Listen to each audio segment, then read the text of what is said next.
Hello hello नमस्ते सेवारो यहाँ हुनुहुन्छ मेरो सबैभन्दा जेठो मामा।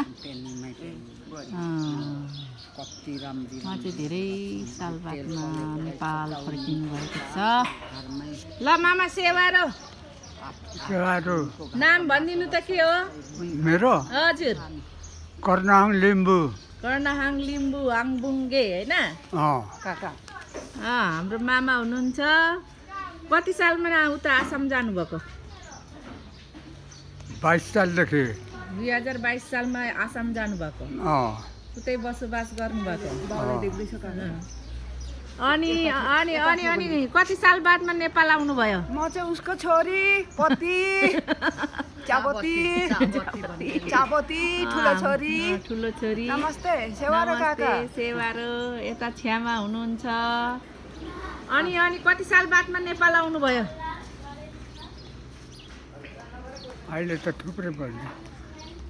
54 सालमा एकखेप आएँ, त्यहाँबाट 55 मा आएँ, त्यहाँदेखि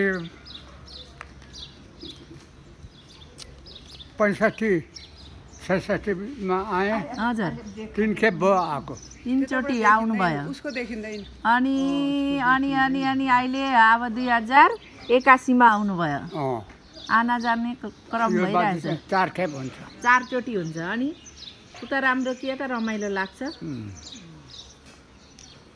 रमाइलो त सबै। कता रमाइलो लाग्छ? उतै माया लाग्छ कि नेपालको माया लाग्छ? माया त नेपालको लाग्छ नि, के गर्नु, नाति छोरा मान्दैन नेपालमा जानु। अन्त नि छैन उसको मोबाइलै छैन। खुसी लागेछ नेपाल आएर? अब तिनीहरूको मायाले गर्दा यतै बिहिबार आउने अरे भुक्तान हुन्छ। कति वर्षको पुग्नु भयो? कति वर्ष पुग्नु भयो? लौती फुपा हो, बिहिबार आउँछ अरे त सँगै आउने। कति 86 वर्ष पुग्नु भयो हैन? 8 र 6 यो माघे सङ्क्रान्तिमा 86 पुग्छु। अनि माघे सङ्क्रान्तिमा 86 पुग्नुहुन्छ। हाम्रो मामा हुनुहुन्छ। यता उहाँहरू आसामबाट नेपाल घुम्नु आउनु भएको छ। अब तेर्थुम जाने होइन त?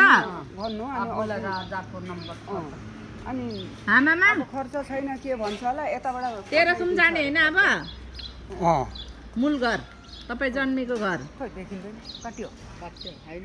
आमा बाबु छैन, यसै भतिजाहरू छन्, भाइहरू छन्। भेटघाट गर्नु जानु हुँदैछ। हाम्रो मामा 86 वर्षको मामा आसामबाट चाहिँ आफ्नो जन्मस्थल घुम्नु आउनु हुँदैछ। त्यहाँ रोहिणले अबुलाई